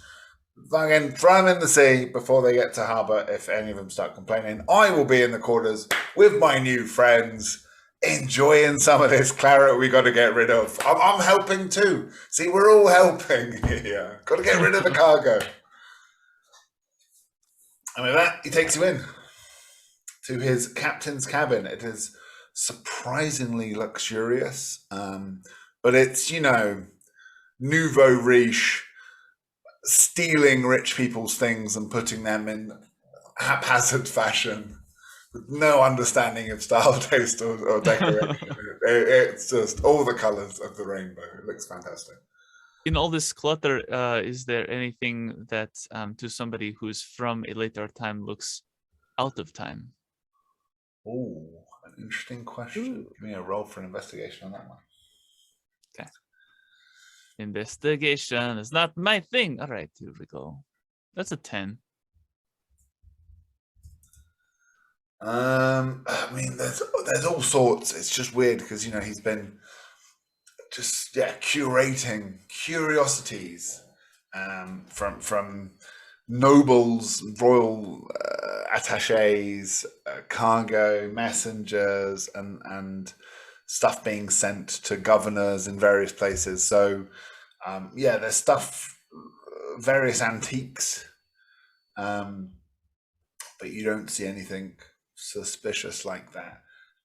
He rolled a natural 20 on his insight check, and so he clocks you looking around, and not just with historical curiosity, but notices you're scanning for something in particular and says, "Oh, is there anything you're in the business of fancying?" And he says that while opening a bottle of claret and pours for the lady generously. In truth, I was unaware that I was invited into this meeting. Of course, we are crew now. Like we will drink together, we will eat together as long as you enjoy my company. Like you are welcome. Yeah, you are most definitely welcome, Lady Julie. It is enough that society is divided into classes. We don't need to make classes between men and women as well. Well said. Like, I honestly, if you can brandish a sword, you're okay in my books. As Julie takes the wine and and I are a toast to the new crew in that case. Hello. The wine is phenomenally good, and then yes, Teach turns to Rasputin with a wry smile and says, "So, what are you looking for?" Rasputin, in his typically classless way, just sort of slams the wine and I am, if you cannot tell by the way that I speak, I am from probably the farthest away than anybody here. I am from a place called Russia. I'm not sure if people around here really know of it. I've traveled very far. I've heard of it. Don't think I've ever met someone from there, to be honest. In a room full of so many, shall I say, oddities, but things from many places, I am always looking for hints of home. Oh, yes. Well, roll for deception with disadvantage. Because he did roll a 20 on his insight check. So. Oh my god. Does my ring of mind shielding help? Is there magic involved? Wait, no. Deception. Okay, that's actually a good question. If there's magic involved, there's not. Okay, good. He's just trying to suss you out. Oh my god, one of those is a natural fucking 1. It's a 10 total. I got a +9 on deception, and I rolled a natural 1. Come on. We're all shady. We've all done things we're ashamed of. But yeah, don't bullshit a bullshitter. Like fucking, what are you looking for? Come on. The truth is more interesting than the lie. Come on. Truthfully, I am looking for something that looks like it could not possibly be from the place that we are in. Instead of lies, you give me riddles. All right. Well, let's see if this claret clears up the mind and solves this riddle a bit more. Why doesn't everyone give me a constitution saving check as we start generously downing wine? Sure. Daruz is 17. Nice. Natural 20. Oh shit. Julie knows how to drink. That's a 12 for us. Rasputin's getting drunk. Yeah. So Daruti, as they're drinking, Daruti is going to kind of sidle up to Blackbeard and say, I'm not a stranger to robberies, or as I like to call them, expropriations on behalf of the ruling class. I wonder on behalf of the working class, I wonder what it is you do with your wealth once you have plundered it. Well, wives are expensive. They are expensive. After that, my crew, like good people are hard to find. So, yeah, I divide the plunder generously, make sure everyone gets paid. Look, if we're not paying more than the Navy, what's the point in being a pirate, right? So yeah, everyone's got to be generously looked at. And he got disability payments to take care of, and got to look after some of these men's widows. It's a dangerous thing, and it ain't as cheap as it used to be. We used to pay off, an admiral, right? Now we got to buy off a governor, and he wants more and more every time. He calls it tax. I'm quite familiar with the government and their unjust ways. What I will say, I'm in a good place right now, though. I got one governor, right? Lets me do whatever I want. I've even got a nice bit of land, a whole island to myself, right? And he agrees that we've had terrible weather here this last month, and many ships have needed rescuing, and their goods too. absolutely. What I might, however, suggest, and this is both the right thing to do and also in your own best interest, take some of the money that you plundered and give it to the people who need it the most.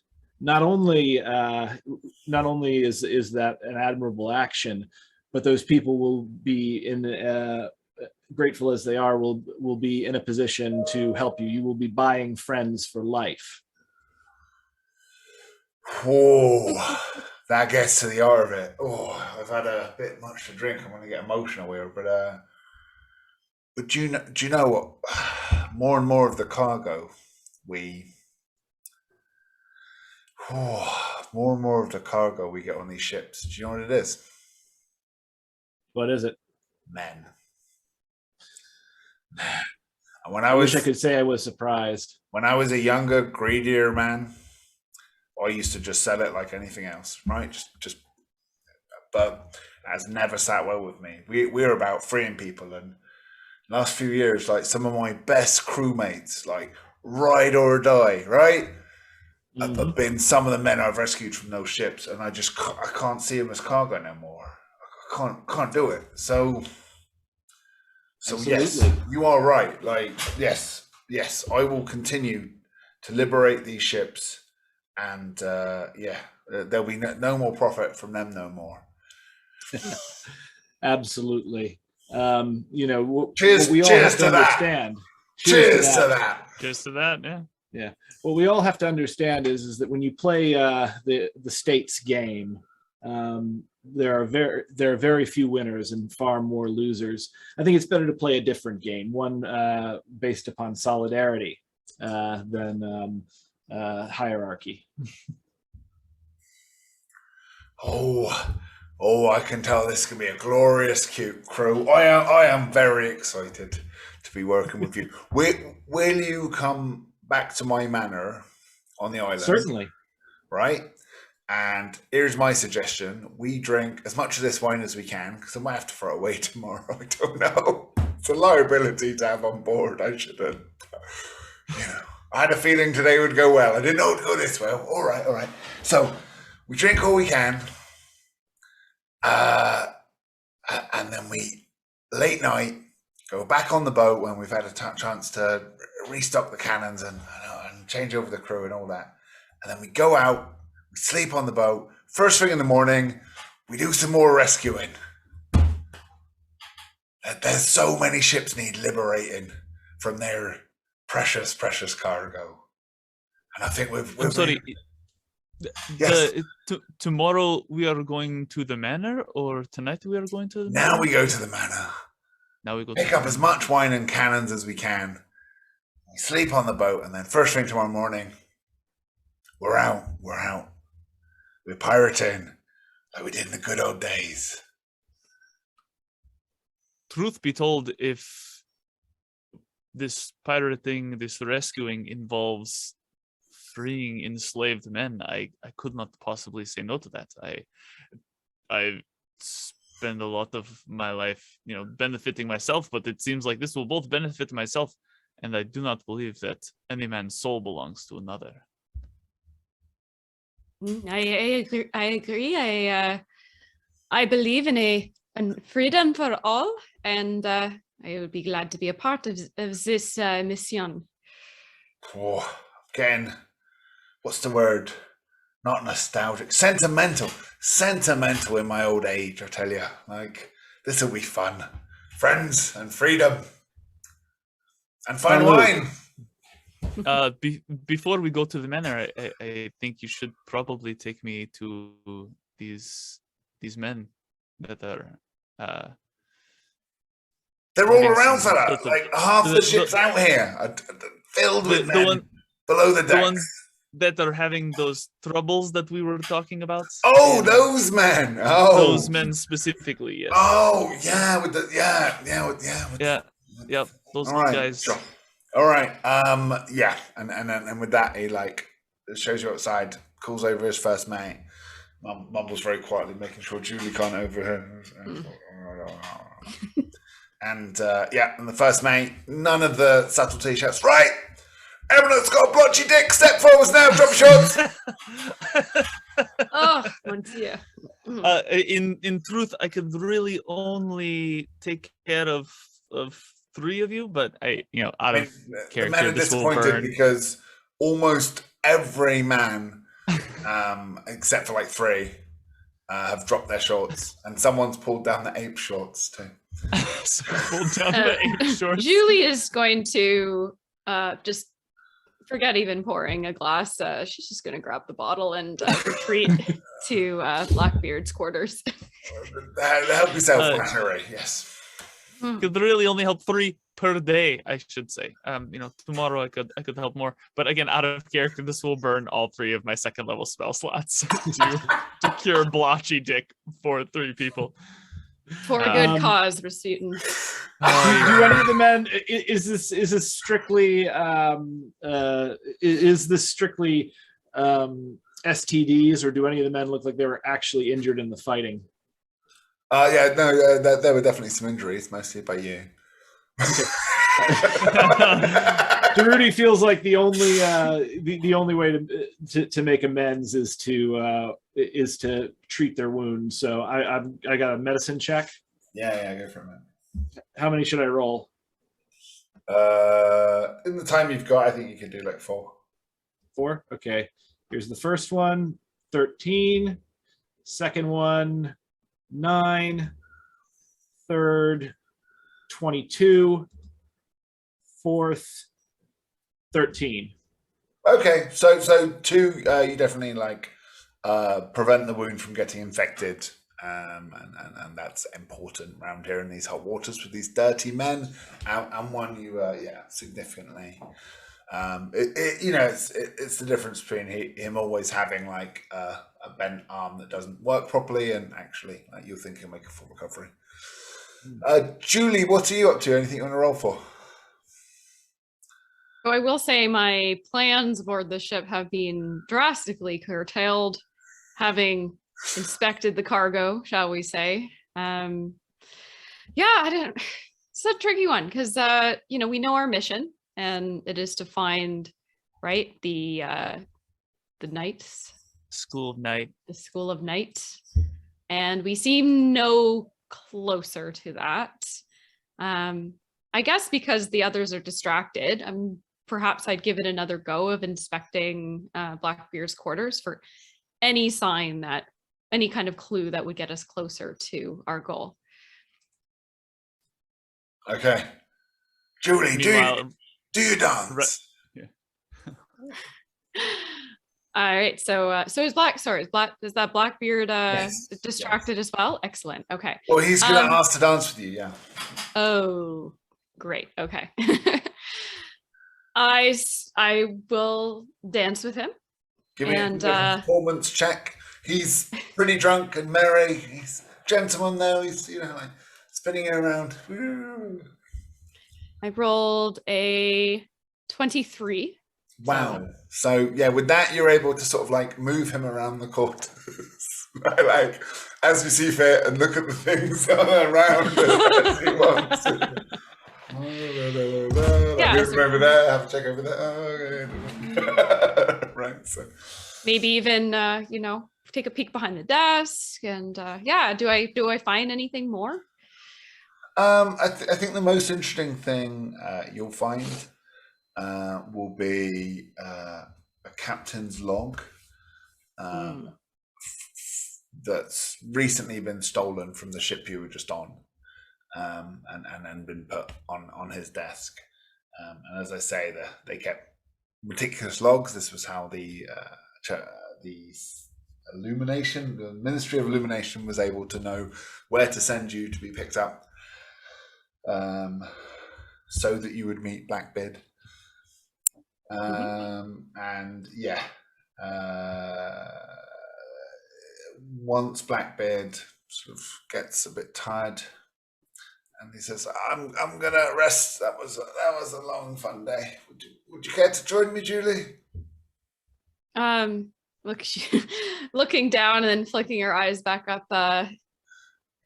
Yes, I would be happy to join you, but what sort of what did you have in mind? Whatever the lady wants, he says. You can see he's falling asleep rapidly.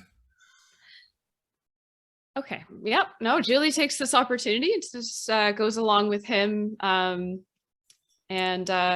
She's hoping that once she confirms he's asleep, she can go back and inspect that logbook in more detail. Yeah. So he's a perfect gentleman. He's hugging, trying to kiss you, very sweet. But after that failed constitution check, I think he quickly passes out and leaves you alone. He's passed out in his quarters, free to check the captain's log. And as you do, sure enough, you notice in the last few days, reports from gossip. They keep meeting other ships, like they met with the French ship. They do that and they compare notes. And the weirdest entry is him meeting his the admiral in the area. Is he the admiral? What's his bloody name?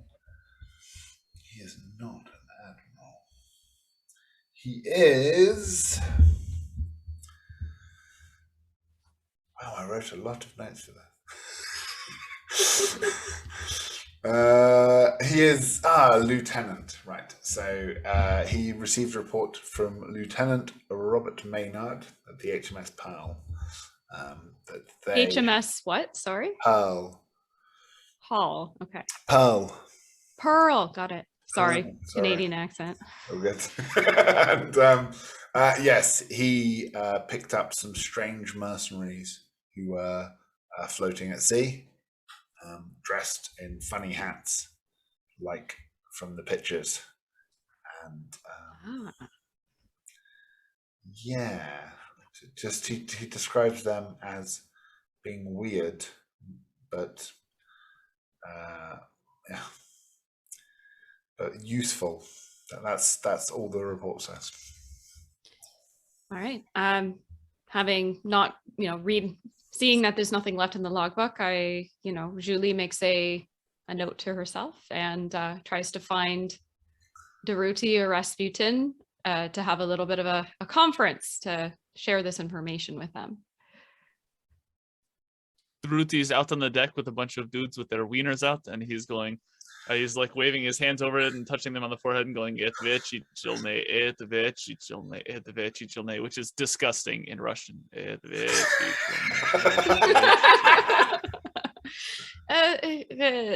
Monsieur Rasputin, do you have a moment? Yes, I have all the moments. Put your dicks away. Okay. Goodbye, boys. 3 more tomorrow. Okay, 3 more. Durutti finishes bandaging the arm of the guy he's working on, and he stands up. He says, "I'm sorry, comrade. At this point, I can do no more. Best of luck with your recovery," and heads over to Julie. Okay. The good news is Miss Blackbeard is asleep, but in the meanwhile, I was able to read the logbook from the prettiest ship, and he was able. It has a very interesting entry about the HMS Pearl and a Lieutenant Robert Maynard wearing funny hats, and they said that they were weird but helpful. I I am wondering if this has something to do with the School of Night that we are trying to find in this era. It possibly does. Could be. Tell me, Rasputin, we've been battling the School of Night for quite some time. My question is, I keep coming back to our first trip to revolutionary France and what our prisoner told us, Mr. Rose, upon the end of our adventure. If we are able to find them, might it be better to speak rather than to fight? Absolutely. I mean, truth be told, I would not say that I fear much, but in the situation that we are in, I wonder how much of the things that we say and do they can observe while we are saying and doing them. I do not trust this ministry, but they are far more powerful than anything I've dealt with directly. I'm not opposed to speaking with this School of Night rather than just assaulting them directly. But now we have met a man who is seemingly on the right side of many things, seemingly on sides that we agree with. So if I would be curious if he has any connections to them and what side of these situations the School of Night lands on. This slavery, this trading of men, these sorts of things. What is the School of Night doing in this time? That's a good question. If it doesn't mention anything more about them, our employers are ones that we should be careful around, of course. Though, if I am being completely honest, anarchists like myself increase with oppression,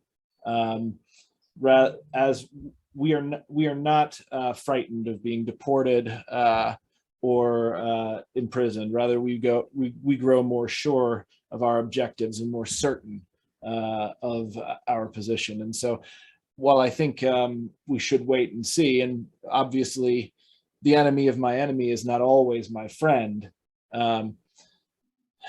I feel as though if we have the opportunity, we should begin a dialogue with this School of Night. If they are as bad or worse than the ministry, obviously we should do something about it. But if they are not, perhaps we should rethink our alliances. I should ask the both of you. I have now been in this situation once, and I have a feeling we will be in this situation again. How much do we feel comfortable sharing with this Blackbeard? I like the man, but telling him that, hey, we're from another time, and I the wouldn't mention bandages that are at all. sending us through portals, like it seems absurd to try and share that, because I cannot imagine what we could gain from that. Yeah, Okay, I would agree. Perhaps Rasputin, he already sees you as a healer. Perhaps you could say you are plagued at times by visions from the future, and that the pearl is of particular significance. I love lies that include magic and crazy shit like that, because people always believe it. Everybody believes in witches. They want to burn witches and shit. Everybody always believes it in these times. And Dilgerty, your thoughts? To tell you the truth, I'd prefer we burned the churches to witches. Well, yes, but certainly no offense to you, Father. Truthfully, the greatest church is in nature on one's own. I have learned that from years of traveling. Every time I've spent time in a monastery, you end up teaching more than you ever learn in a place like that. Well, it seems that we have a plan. I agree. I know I have not been on this temporal crew for very long, and I would like to know more about our so-called enemies. Hopefully Blackbeard will be able to help us. And as soon as he's awake, of course, which might be some time given the amount of drink he has consumed. You'd be surprised. So Blackbeard emerges from his quarters well rested and in a wonderful mood, and you see him dancing with his crew. You see a different side of him now. He's with his crew. They're all celebrating, they're relaxing, he's checking they're okay. He's the three people Rasputin's talked to, he's talking to earnestly and looks really, really happy for them. He's high-fiving them. Yeah, okay. Good for you, buddy. Good for you, buddy.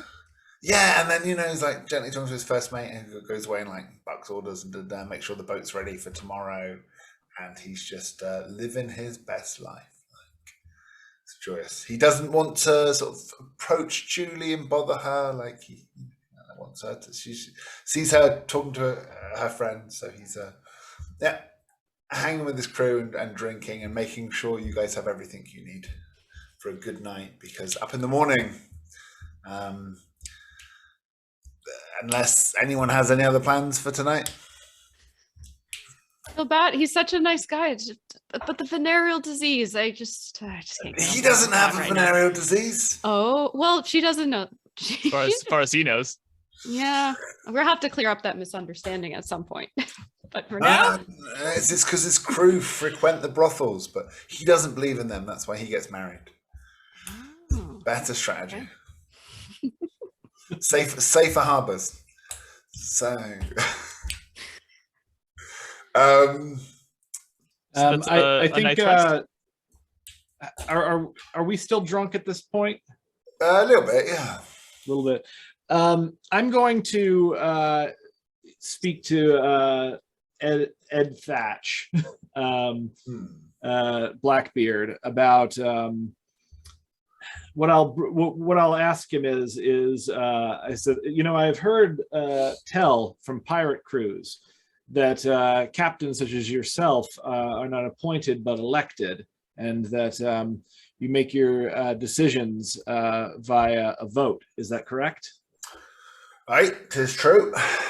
That's how we do things. My authority is given by my crew. And you fly the black flag, do you not? I do. Depends on the mood. Sometimes I fly a different flag. What is a flag? But just a means of communicating your language of love, your intentions to board a beautiful ship. I fly the freak flag. Indeed you do, Rasputin. Indeed you do. It seems to me that the society which has grown up and been built around us long before we were ever born is one which enriches the few at the expense of the many. I would think that beyond simply robbing the bourgeoisie, who certainly deserve it, and it's not like they'll give you that money if you ask, if you ask politely. Sure. I only can think that there could be something more of the pirate's life. And in fact, if we might be able to expand your operation beyond the actual waters and into building a new world in a shell of the old. For this new world in which you are currently residing, indeed it is savage and dangerous, but there is a chance for freedom, and beyond freedom there is a chance to build something better. And I think that perhaps your crew's customs makes far more sense than what is allowed at home in Europe. Oh, I love that. That makes me melt. But there'll be no building for me, lad. That's for the young'uns. They could build something. Me, This is all I know. Fighting and I taking. understand. But I when I see young optimists like you, I love to see it. Like, gives me hope. Gives me some hope. Thank you. Absolutely. And one piece of advice back to you, if I may, if I might be so rude. You said there's more important things than being polite. And you are indeed right. But in my experience, I found if you're going to take a man's ship and a man's money, if you're polite about it in the process too, well, things go a little bit smoother, a little bit quicker, a little bit less revenge, a little bit less resentment. So I know you're a busy man, big dreams, lots to achieve, but mark my words, like, yeah, a bit of politeness goes a long way sometimes. It really does. You may be right. Daruti kind of listens to him, and he wants to listen to Thatch. He wants to take the advice, but there's a bit of rage inside of him that he can't entirely control, and knows that try as he might, it may be quite difficult to be as affable with the ruling class as he is with fellow workers. With that, you are suddenly interrupted. The gorilla, bottle of claret in hand, is swinging from the crow's nest at the top, and he drops the bottle. It glancingly hits off someone's head. Thankfully, it's not a terrible wound, but smashes on the floor. He starts beating his chest, and everyone knows that is the warning. And they see which way he's looking, and there are, as second dawn, you guys have partied far too late into the night, as the sun just about lightening on the horizon. You look that way and you see that there are two small ships heading in the darkest part just before the dawn your way. They're only little, but you can see the fears in the crew's eyes as they go, "Are those hunters? All right, men, sober up, ready the cannons. It's time." Did we get any sort of rest before this? None. Okay. We were drinking. Rock and roll. Yeah. And we will end the session then. Thank you very much. Cliffhanger. Oh, I gotta say, I like Blackbeard. I don't know much about actual piracy. I had a friend that was deeply obsessed with it. But yeah. Yeah, Blackbeard pirates. was amazing. Yeah, pirates were sort of a prefiguration of anarchists, and I think it's probably why the anarchists initially flew the black flag. Pirate ships, usually they would capture other ships that were bound with and full of slaves, and instead of keeping them as booty, they would recruit them because they made the best possible crewmates, because they would absolutely never betray the pirates. We have nowhere else to go. Right? It was, the best job off for going. So. Yeah. They also did run on direct democracy and elected their captains and all of that. So I think a lot of inspiration was taken. Yeah, it's the model I've chosen to run my company by. I just gave a speech about because there's different models where you can run your company like a sports team, right? Like a high functioning sports team where you're always going to fire anyone underperforming and always hire the best. And some people say, no, we're a family, right? And I'm like, but that's such bullshit because you're never really a family when you're a company. But yeah, I said, we're pirates. We're a pirate fucking crew. We'll do things as democratically as we can. We'll plunder the booty as fairly as we can afford. And we will destroy our fucking enemies. Hey, by